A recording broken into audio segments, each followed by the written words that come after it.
your local news leader. This is Passepartout. Good morning, I'm Renee Allen. Thanks for joining us. In Vermilion Parish, police are investigating a shooting in Abbeville. Abbeville Police Chief Bill Spearman says the shooting happened near North Bailey Street and East Oak Street shortly before 3 yesterday afternoon. One man was shot. He was taken to the hospital for treatment. No word on his condition. Then a man accused of killing his 5-year-old daughter is in custody. Aaron Hawkins faces a charge of first-degree murder. Baton Rouge police went to his home after he reported the girl was unresponsive after falling. The child was taken to the hospital where she later died. Hospital staff saw several bruises on that child. A witness told authorities that Hawkins hit the girl with a belt to discipline her and allegedly hit her excessively. Then Tuesday night, a fire north of Scott is now being investigated as a burglary. Firefighters are also investigating it as a probable arson. News 10's Dil Zarang has that. The former Romero's Grocery seems to be the victim of at least 2 crimes, according to authorities who have been literally piecing this together, starting with a 1,000-pound safe.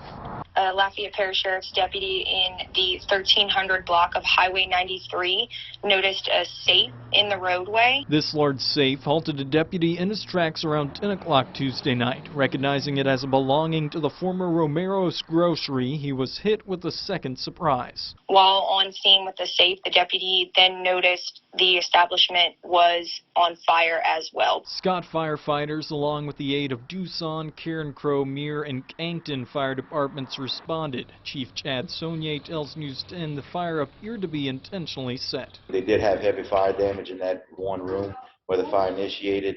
However, they were able to contain it. We did have moderate smoke damage throughout the store and minor smoke damage in the apartment upstairs. So the guys did a real great job of knocking the fire down. The owner and operator of the former Romero's Grocery said the burglars got away with cash, liquor, and other valuable personal items. What they didn't take was set ablaze. I don't know why they did that. I mean, take whatever you're going to take. Why are you going to burn the rest, man? The owner is not using his face or name for fear of the men responsible striking again, but he hopes the safe thieves tried to break into and lost in the escape can be the key piece of evidence that locks them into another safe place they won't have a key to. Hopefully that's the mistake they did. Romero's Grocery did close last year due to the pandemic and other emergencies. The owner told me he planned to reopen, but whoever must have done this didn't want that to happen. Reporting in Austin, Neil Zarang, KFY News 10. It appears law enforcement is making some progress in the case of missing Ella Goody of Scott. First, they identified Brandon Francisco as the focus of the investigation. He was captured, then brought back to Louisiana. Now, state police are preparing to question him about Ella Goody. Mark Rigsby reports. The man at the center of the investigation into the disappearance of Ella Goody, Brandon Francisco, was escorted by law enforcement to the Rapides Parish Jail on Wednesday night. Francisco was captured by U.S. Marshals on March 25th in St. Joseph, Missouri, the same place where Goody's car was found. He waived his right to extradition to return to Louisiana to face several charges, including attempted first-degree murder, criminal conspiracy, armed robbery, and contempt of court in Rapides Parish. The 36-year-old from Mansura has not been charged in the Ella Goody case, but he is a person of interest. The human side of you just wants to run up and say, hey, what happened? But being at what type of case it is, and, you know, with law enforcement and person of interest, we have to do everything by the book. Goody was reported missing on March 9th. He is believed to be the last person to be in contact with her. Francisco didn't say anything when he arrived back in Louisiana in handcuffs and leg shackles. But now he may hold the answer to the most important question. What happened to Ella Goody? So we just hope for the best and make sure that she comes home to our family, because, I mean, a lot of people's missing her, whether it's kids, mom, sister, brother, aunts, uncles, the whole family. We just want to make sure she gets home safe. The Rapides Parish DA says Francisco is a dangerous man and they will move forward to get justice for Ella and do everything in their power to put him in prison. An American Legion post here in Acadiana is celebrating a milestone. It's the 75th anniversary of the American Legion post in Erath. And Saturday's event was hosted by the Acadian Museum. They have a military exhibit dedicated to co-founder and veteran Robert Vinson for his service to the community, state, and nation. Also, a special American Legion exhibit was dedicated to Willis Gabriel Granger, U.S. Navy seaman first class during World War II. Shortly after World War II, the post was established to honor not only the men who dedicated their lives to this country, but also to those who returned, to continue to instill the ideas of liberty and justice and the obligation to defend one's country from foreign invasions. Then the world news for you. Trains were not running out of an eastern Ukraine rail station yesterday. A missile attack killed at least 52 people hoping to flee that region. Residents then boarded buses or sought other ways to leave the area. Elise Preston has more. Civilians are struggling to find alternate ways to evacuate eastern Ukraine after a suspected Russian missile strike killed dozens and wounded more than 100 at a train station. The victims were trying to leave the region ahead of an expected Russian onslaught in its war on Ukraine. British military intelligence says Russia continues to hit Ukrainian non-combatants. Britain's Prime Minister Boris Johnson made a surprise visit to Ukraine Saturday and walked through the capital, Kyiv, with Ukrainian President Volodymyr Zelensky. On Sunday's 60 Minutes, Zelensky speaks with Scott Pelley. What evidence is there of war crimes across Ukraine? The Ukrainian Security Service has intercepted communications, he told us. There are Russian soldiers talking to their parents about what they stole and who they abducted. There are recordings of Russian prisoners of war who admitted to killing people. In a Boston vigil, long rows of children's shoes symbolize the war's youngest casualties. In New York City, a group held a mostly silent protest. To bring attention to the fact that Russian soldiers in Ukraine are raping women and children. They are torturing men, women, and children, and they are murdering everything that they see in sight. As it ended, the event was punctuated by a collective scream, organizers say, to give voice to the pain of the Ukrainian people. Elise Preston, CBS News, New York. Back here on the local front, the Cajun Country Hog Rally at Cajun Harley-Davidson came to an end on Saturday. A three-day bikers rally. It was an all-day event yesterday. Organizers say despite Acadiana being a small market, it was a big deal to have the event here because most rallies do go to those bigger markets. News 10's Rodrika Taylor was there for the final day.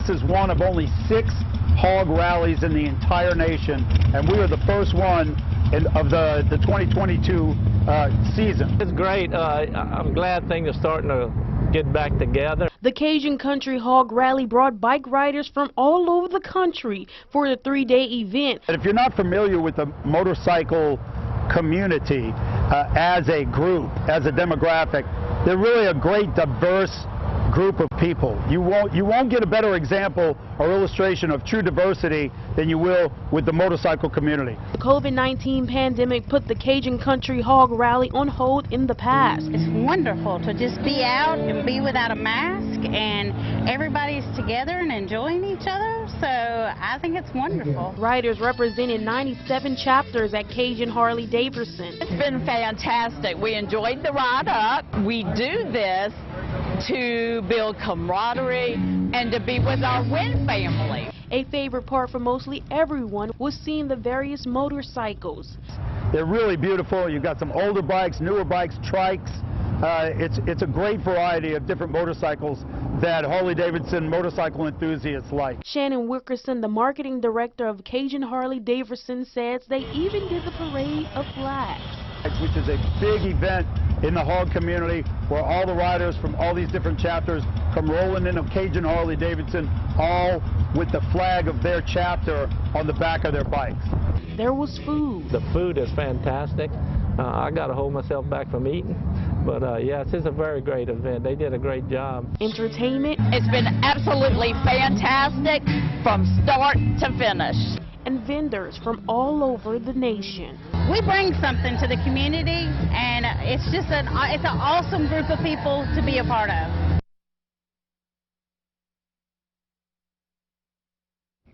That was Rodrika Taylor reporting. Many people say it was just a great experience to see such a huge group of different people, different cultures come together and enjoy themselves as one community. And speaking of enjoying yourself, the first ever Duck Derby was held at Moncus Park in Lafayette yesterday. Money raised from the event will go to Second Harvest Food Bank. There were 15,000 rubber ducks in this race. The top prize is $5,000. News 10's Danielle Johnson. Oh, how nice is this? Was the MC. Here are the top three winners. Megan D won the grand prize of $5,000. Jeanette L won second prize, and Allure Enhancement $1,000 gift card. Nathan G won the third prize. A City Club at River Ranch 2-night stay at the Carriage House Hotel. Congratulations, everyone. Checking in with Trevor Sonier over in the Weather Center, and rain is in the forecast for us this week. Yeah, it looks like we will have to contend with some showers and storms for a few days this week, but the good news, some nice weather for today and for tomorrow. Let's take a look at temperatures. Firstly, we're sitting in the upper 50s out there for this morning, 58 in Lafayette, 54 in Opelousas, 59 in Lake Charles. Satellite radar shows mostly clear skies out there, and I'm expecting mostly sunny skies for today. Maybe a slight increase in cloud cover as that southwesterly flow is beginning to get going, and we'll have south winds increasing as well. And then we have this disturbance that's across the Rockies. This will be moving eastward for tomorrow, arriving for us on Tuesday, increasing storm chances. Now, temperatures through the 60s and 70s. Highs will be near 80 degrees this afternoon. A few of these clouds coming in with the sunshine continuing. Clouds definitely increasing for tomorrow, though, and we could start to see a few isolated showers across the region. I'll put those storm chances tomorrow at about 20%. I think the majority of the storms will be coming in Tuesday, and if not Tuesday, probably on Wednesday. Temperatures in the 70s for most of the afternoon, but highs could be near 80 degrees later on today. We're in the 60s tonight, so much milder than what we have been seeing. And then we're in the 80s again for tomorrow, low to mid 80s potentially. Winds will be very breezy for today. A wind advisory is in effect as these south winds could be 15 to 25 miles per hour, and we're in that same range for tomorrow. So definitely some breezy times ahead through the next 24 to 48 hours. Upper level pattern, we have this shortwave trough that will be moving in on Tuesday. That increases the storm chance, maybe around the severe weather further off to the north and west. We'll be watching for our area as well, and then maybe a secondary round coming in on Wednesday. Main front tries to push down to the south, but with the west to east flow aloft, front really can't make a lot of movement to the south, so it sort of just stalls right overhead through Thursday, keeping the showers in the forecast and then moving northward as a warm front on Friday. Here's what it looks like in the GFS model. Notice rainfall here on Tuesday. Again on Wednesday, 2 rounds coming in. One Tuesday, one Wednesday. Front tries to move through on Thursday, but it can't get far enough south. So we're keeping the storm chances in the forecast for Thursday, especially along and south of I-10 and coastal areas. And then Friday, it comes back northward as a warm front. We do have a slight chance for severe weather on Tuesday. Level 2 risk, mainly from Lafayette, Alexandria, and points to the north and west towards Shreveport, Lake Charles, and especially towards the Dallas-Fort Worth area. Something we'll have to watch for. 79 your high, mostly sunny, warm and breezy for today. Those south winds 12 to 24, but could gust as high as 30 to 35 at times. Isolated rain chances tomorrow. Storm chances high for Tuesday and Wednesday. We'll have to contend with the showers again Thursday and Friday with highs in the lower 80s. We may finally get a reduction in rain chances by next Saturday. All right.